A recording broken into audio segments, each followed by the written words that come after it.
So today's adventure, we are travelling to the Maldives. We are going to be visiting Hondaafushi Island Resort. Now this island is absolutely fantastic. It's in the north part of the Maldives, but first of all we need to get here. So let's see how we got here. Hi and welcome back to the channel. So today we're at Heathrow Terminal 4. We're going to be reviewing a Etihad 787-9 on our way to Abu Dhabi. And Terminal 4, not much here, but it's got probably the best views for the big birds. So if you like the A380s, the 747s, this is the terminal that you want to be coming to. So Terminal 4 at Heathrow is Etihad's terminal. Now, they do have their Etihad Airways lounge here. We're not going to be reviewing that today. It was an extra £100 a person, so unfortunately, a little bit rich for me. But we're going to be reviewing the upgraded seats on the economy on 787-9. Okay, for anyone interested in the Etihad Airways lounge, it is Terminal 4, and it is just down there. It is next to the Worldwide Duty Free and next to the Hamleys. Okay, so tonight we're going to be taking the 5 to 9 to Abu Dhabi, just waiting on the gate. Okay, somehow I've missed this before. Okay. We're here at the View Heathrow observation deck. I've never been up here before. It's in Terminal 4. It's next to 11A and 11B gates. So if you want to come, let's go have a look. So here on the Terminal 4 map, you can just see where the observation deck is. It is on the far right hand side of the terminal. So just go out of the lift for the view, and it lights up like a runway. How cool is that? So we've just come in to Heathrow Terminal 4 observation deck, and this is a huge open plan area that you can see throughout, so you can get to see all the planes coming in and out, and whilst you're waiting for your plane to go. Right, so just come up to Heathrow observation deck in Terminal 4. That one is what we're going to be going on tonight, and also the view that you get up here is just phenomenal.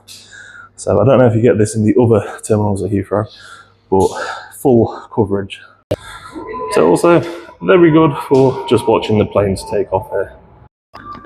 So very nice area to come and wait whilst you're waiting for your flights. Okay, we've spent enough time down here. Let's go over there and get onto the plane. So this is the second time that we've been to Abu Dhabi. Last year we went on a Etihad 787-9 and a 787-10. Now we went in economy last time. It was too small, and this time around I said we've got to go and up the actual seats that we're getting. So we've upgraded. Now we're going to be checking these out for the first time and seeing what they're like, and we're going to do a full review on it and see what they're like. Etihad very gracefully provide a full fleet coverage of all of their seats. Now we're going on the 787-9, the free class version, and here they do provide a very good illustration of the seats that we're going to be using. So we're going to be in row 23, and we're going to be sat on the far right hand side of the plane in the emergency exit row with hopefully some good legroom. Getting onto the plane did require walking through the business class area, and hopefully we'll be getting one of the business class upgrades on the way back, hopefully from Abu Dhabi to London Heathrow. We found our seats, and they turned out to be these terrible seats with dividers between them which prevented us from moving. After squashing myself into the seat, I was able to have a look at the flight map route. So today we're going to be flying from London over through Central and Eastern Europe, down to Romania and across the Black Sea, over into Turkey, and then flying into Iraqi airspace before flying down by the coast of Iran and going through the Gulf states before fully landing in Abu Dhabi. Almost immediately the crew blacked out the cabin, so this made actually filming in the cabin extremely difficult until they actually allowed the light in again in about 7 hours time. Additionally, if you're wanting a view, the emergency exit row is not good for views. The crew did come around very quickly serving drinks, and there was a wide option of soft drinks and alcohol available, and then very quickly they did start to come around with the meal service. However, trying to fit the meal service and the drink on these trays in the emergency exit row was a challenge. Now I ended up having to hold the food for a lot of the meal. The emergency exit row does have a lot of legroom, I will give it that, so I was able to stretch out with my legs. However, you are very close to the person left and right of you, and you do not have any room to move as the dividers separate you. The emergency exit row only has the one little storage area, so any waste that you have has to go there or on your feet or remain on the table. So not a great place for storing the waste, and the crew did not come and collect the waste that frequently. The chair dividers in the emergency exit row are as big as they are because they do have to store the tables and the media equipment inside of them. So there is a reason for it being like this, however it does take up a significant amount of room that you wouldn't have in any other economy chair. Eventually, after much faff, I was able to get out the media remote control and get out the TV. However, it was not that easy to do it and required getting out the chair to actually do it. Now, the actual menu options that you had available, it was pretty good. Not as good as Emirates, however, there was still a good enough selection for a 8-hour flight. Now, if you wanted any internet, however, internet will have started from $10. However, if you are an Etihad guest member, you are able to pay for it with Etihad guest member miles. There are a number of games on the system as well, which are becoming pretty standard now across the Gulf carriers. You do also have a lot of music, so there's a good selection of music that is available, and there's more information available on the actual device itself, so plenty of options to keep you entertained. So the toilet area, it came in the Etihad colours. It was a little bit different just regarding the colour schemes instead of just plain white. However, it was just a standard economy toilet. There was nothing special to this at all. Now, the only little concern I did have was the actual cleanliness of the air conditioning system. So this was above my head, and as you can see, it looks quite grimy, quite dirty. It's not been cleaned in some time. So yeah, the toilet area has been cleaned, but the wide area just was not up to scratch. Okay, so halfway through the flight, just going over Turkey, and my legs were absolutely dead by this point. So the emergency exit row, as good as they are for the leg room, just not being able to move and just not being comfortable at all. I would not recommend this for anyone who is tall or maybe a little bit bigger than the average person. So lesson learned for next time: don't upgrade the seat in economy, go premium economy or extra legroom. Eventually, somewhere over the Middle East, they did turn the opaque setting off the windows, so you were able to see outside.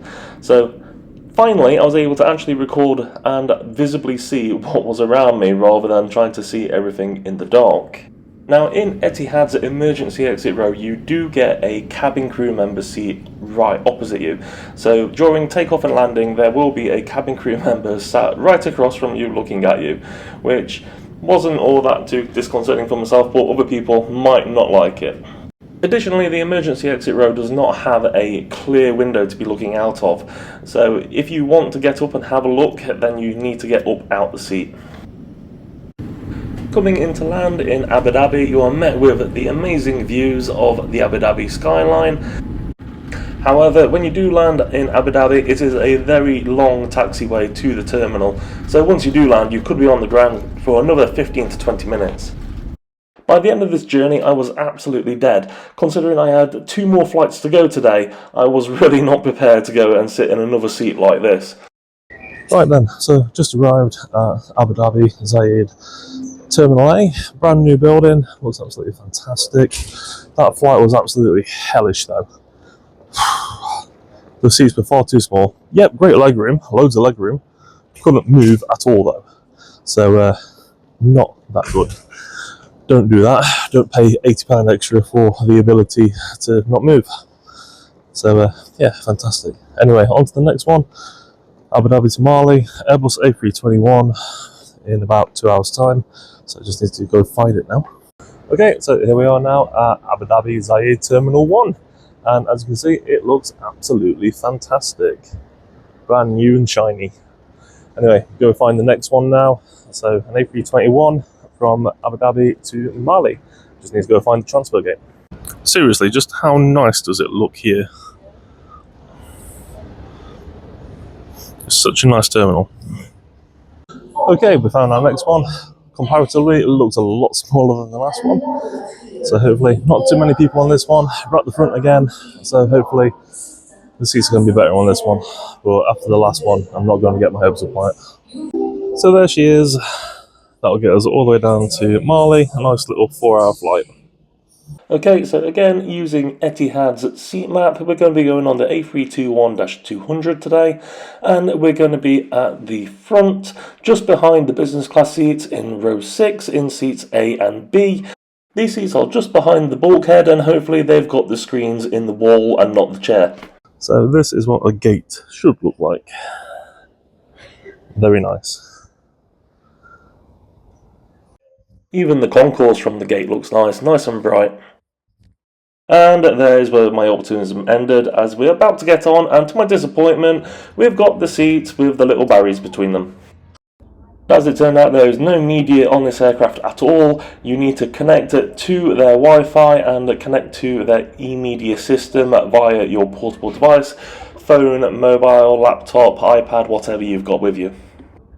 Again, very little room in these seats, felt very squashed in, particularly right next to the side of the cabin as well, and you had very little in the way of entertainment, so you've just got what is in front of you, so just the cards, the e-box, just a catalogue brochure type magazine, but yeah, it wasn't anything special on here.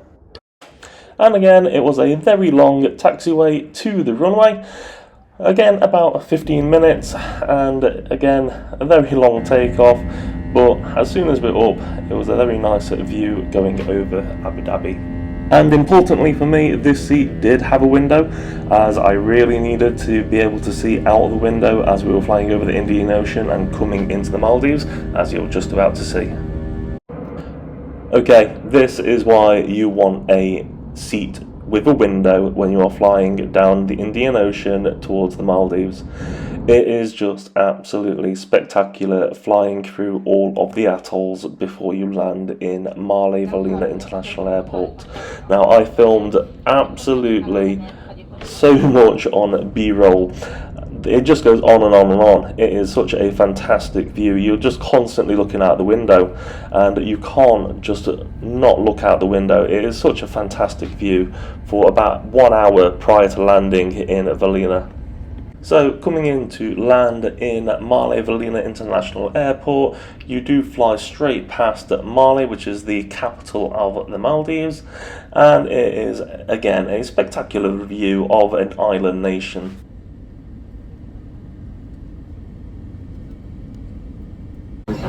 So a new terminal is being built at Malé International Airport, however this is still under construction. It was under construction 2 years ago when I last came here, and it still probably has another year or two to go yet. So you still do need to take a bus to get to the arrivals gate. Through immigration and the baggage collection, we were met by our hotel representative who took us over to their little section and booked us on to our next flight, which was going to be with Maldivian Air. Right then, just arrived in the Maldives. It's tipping it down, so we've got a thunderstorm going on. We've just got through baggage claim and found out where we need to be going next. We need to now go and get another flight. So we need to put the baggage back through again for the next flight. Only a 50-minute, 1 hour flight for the next one, and then a jet boat to the island. So, long day of travelling. Okay, so next up then, we are going on Maldivian. So I don't know what airline this would be when we got here, but this is what we're going on. Right, just waiting for the next flight. In the meantime, travel around the world to find a KFC. Okay, if you need to get your phone charged, come to the KFC, and they've got plenty of charging here. Okay, at the moment there seems to be a little bit of confusion on whether we're actually leaving on time or if we're going in 2 hours. So, don't know what we're going to do at the moment. So today we're going to be flying on Maldivian ATR 72, which they've only had in service since January 23. Unfortunately, there is no seat map. However, I can tell you that we're going to be sitting in row 6. For the domestic terminal, you walk out straight onto the dispersal where the airplanes are, and we're going straight on to the aircraft. Nice looking prop plane, looks relatively new, so it looks quite nice. Inside, it's a 2x2 configuration, and actually there was plenty of legroom on this for someone of my height, and plenty of ability to move around left and right, which after the last 2 flights was actually quite nice. Now, the crew immediately gave us these little wipes, which were nice. They were centered, able to have a quick wipe down and freshen up. However, we were right next to the prop. Now, on takeoff, this was extremely loud. So if you end up on one of these, take some ear defenders with you, take some earplugs, as this is extremely loud. It will deafen you. So again, taking off from Malé International Airport, you get all the views again of the atolls. It was just an absolutely spectacular 45-minute flight up to our next airport, and honestly, just all you want to do is look out the window the entire time you're on this aircraft. During the flight, the crew do come round with chocolate, dry fruit and nuts, and a selection of fruit juices and water. Coming into land at our local island airport. Now, this was our best flight of the day, in my opinion. Out of the 3 flights, this was just completely so much better. Having leg room and the ability to move around, you wouldn't think it makes much difference, but it really does. Now, the flight itself, it had no media, but being able to look out of the window the entire time, it made so much difference. Just being able to look at all the atolls, it was such a spectacular sight, particularly as it was coming into the sunset time of the day. So we arrived at possibly one of the smallest airport terminals I've ever been to in my life. So this was literally a baggage reclaim where a guy came in and put the suitcases on that little desk there. But yeah, it was alright. And finally, our last leg of the journey was on a speedboat to our resort island. Now the speedboat, Safe Speed, great name to have. Now, it got us there quite quickly considering how far away it was. It was a good 40-minute trip, but doing this in the sunset on a speedboat, it was a spectacular thing to do. So just going about 40 knots and just driving off into the distance, into the sunset, was just something else. Right then, we've just walked in to the hotel room on Hondaafushi Resort Island in the Maldives. Fair to say, I'm absolutely exhausted. So, been awake now 33 hours, of those been travelling for 25. It's been a taxi, a train, London Underground, and then the B787, and then the A321, followed by the Maldivian, followed by a taxi, followed by a speedboat, followed by a golf cart. Fair to say, I'm absolutely exhausted, and I'll continue this tomorrow. Until then, I need some sleep.